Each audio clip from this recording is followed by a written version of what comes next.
Penerapan pendekatan kewilayahan dalam pembangunan kawasan permukiman adalah dengan mempertimbangkan berbagai aspek fisik dan non-fisik.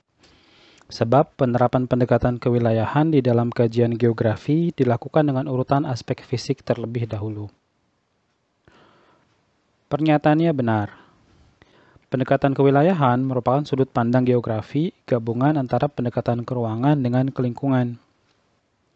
Sudut pandang geografi ini memperhatikan berbagai aspek fisik.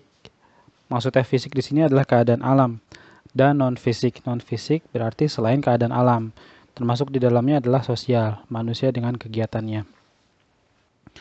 Nah, di sini aspek fisik contohnya bisa batu-batuan, air, udara. Kemudian non-fisik itu adalah manusia dan kegiatannya tadi ya, sosial. Dan alasannya juga benar. Pendekatan kewilayahan merupakan gabungan dari pendekatan keruangan yang mengkaji aspek fisik dan kelingkungan yang mengkaji aspek fisik dan non-fisik. Nah, jadi di sini kewilayahan itu gabungan antara keruangan dan kelingkungan ya, yang mana keruangan itu mengkaji fisik, mengkaji keadaan alam, sedangkan kelingkungan itu mengkaji alam dan juga interaksinya dengan manusia. Nah, interaksinya dengan non-fisik gitu. Nah, contohnya gini, pendekatan keruangan itu misalnya kita ngomongin gempa bumi, gunung meletus, tsunami. Nah, itu adalah fenomena-fenomena yang penyebabnya dari alam. Sedangkan kalau kita bicara banjir, tanah longsor, itu fenomena alam yang biasanya penyebabnya gara-gara aktivitas manusia. Gara-gara buang sampah sembarangan terus jadi banjir. Gara-gara nebang pohon di hutan kemudian jadi longsor. Nah, itu dibahas di kelingkungan. Nah, pendekatan kewilayahan ini gabungan dari keduanya ya. Kedua kalimat benar, tapi di sini tidak berhubungan sebab akibat. Nah, jadi jawabannya yang B. Prinsip interrelasi dapat diterapkan untuk mengidentifikasi penyebab banjir Jakarta adalah berkurangnya kawasan resapan air di daerah hulu Sungai Ciliwung. Sebab hubungan antara wilayah Jakarta dan kawasan Puncak Bogor lebih menekankan pada aspek sosial, ekonomi, dan budaya. Pernyataannya benar. Prinsip interrelasi adalah prinsip geografi yang berguna untuk mengidentifikasi hubungan sebab akibat atau keterkaitan di dalam objek yang sedang dikaji. Nah, jadi perlu diingat bahwa prinsip itu ada 4 ya dalam geografi. Ada distribusi yang artinya persebaran, ada interrelasi yang artinya keterkaitan, ada deskripsi yang artinya penggambaran, dan ada korologi yang merupakan gabungan dari semua prinsip ya, dari distribusi, interrelasi, dan juga deskripsi. Berkurangnya resapan air di daerah hulu Sungai Ciliwung memiliki keterkaitan dengan peristiwa banjir di Jakarta. Nah, jadi memang Ciliwung ini mengalirnya mulai dari wilayah Puncak Bogor ya, nah, di sekitar Cisarua. Nah, kemudian hilirnya itu jelas ada di Jakarta Utara. Nah, di sini kita bisa lihat bagian hilirnya itu, nah, termasuk mulai dari wilayah Condet, nah, kemudian di sini ada sampai ke Senen, Pademangan, Pasar Baru, dan seterusnya sampai wilayah Jakarta Utara lainnya begitu ya. Kemudian alasannya juga benar, hubungan antara wilayah Jakarta dan kawasan Puncak Bogor lebih menekankan pada aspek sosial, ekonomi, dan budaya.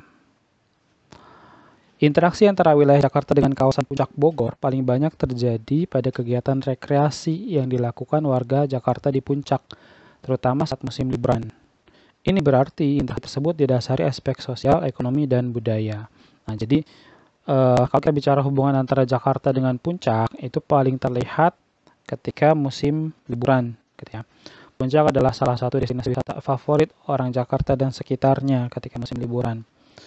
Nah, di sini jelas tidak berhubungan sebab akibat, karena kalimat yang atas bicara tentang banjir di Jakarta itu berhubungan dengan hulu Sungai Ciliwung yang memang ada di Cisarua di Puncak. Nah, tapi poinnya adalah di kalimat yang atas banjir Jakarta disebabkan kondisi yang terjadi di Cisarua atau di Puncak juga. Nah, sedangkan yang bawahnya ini ngomongin hubungan Jakarta dan Puncak itu menekankan pada aspek sosial, ekonomi, budaya.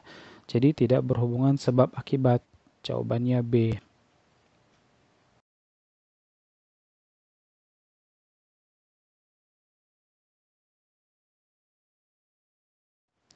ketidakmerataan persebaran penduduk antar wilayah di Indonesia dapat dilakukan dengan menerapkan konsep lokasi relatif. Sebab hasil kajian kependudukan tidak dapat menunjukkan secara pasti jumlah dan konsentrasi penduduk di Indonesia. Pernyataannya salah. Dalam mengkaji masalah ketidakmerataan persebaran penduduk antar wilayah di Indonesia, kita dapat menggunakan konsep pola dan prinsip distribusi, bukan konsep lokasi. Nah, kenapa konsep pola? Karena konsep pola ini adalah salah satu konsep dari 10 konsep geografi yang bicara tentang susunan keruangan, bicara tentang persebaran. Nah, kemudian juga kalau dalam prinsip, nah itu kita sebut prinsip distribusi. Jadi jelas bukan konsep lokasi, karena lokasi ini menunjukkan posisi, letak, atau keberadaan.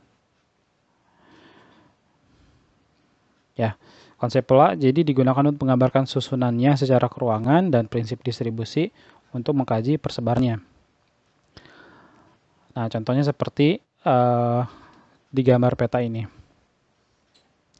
Ini adalah peta persebaran kepadatan penduduk. Kemudian hasil kajian kependudukan tidak dapat menunjukkan secara pasti jumlah dan konsentrasi penduduk di Indonesia. Ini adalah salah, ya. Dengan teknologi informasi yang ada pada saat ini, kajian kependudukan dapat menunjukkan secara pasti jumlah dan konsentrasi penduduk di Indonesia. Nah, memang jumlah penduduk itu bisa dibilang selalu berubah setiap detiknya, ya kan? Karena wilayah Indonesia yang luas dan jumlah penduduk yang sangat banyak, bahkan udah melewati 270 juta. Ya, udah lebih dari 270 juta. Setiap detiknya mungkin bisa terjadi kelahiran dan kematian. Nah, itu berarti nggak bisa diketahui secara pasti dong, secara real time. Katakanlah belum bisa kita ketahui secara pasti jumlahnya. Tapi kalau kita bicara konsentrasi penduduknya, itu jelas bisa kita ketahui secara pasti. Nah, terlihat di peta ini bahwa Pulau Jawa itu yang paling padat, ya. Terlihat dari warnanya dia yang paling pekat di sini merahnya. Nah, dibandingkan dengan Kalimantan, apalagi yang bagian utaranya, kemudian Papua. Nah, itu wilayah-wilayah yang berwarna cerah di sini menunjukkan bahwa memang padatan penduduknya masih sangat rendah di sana.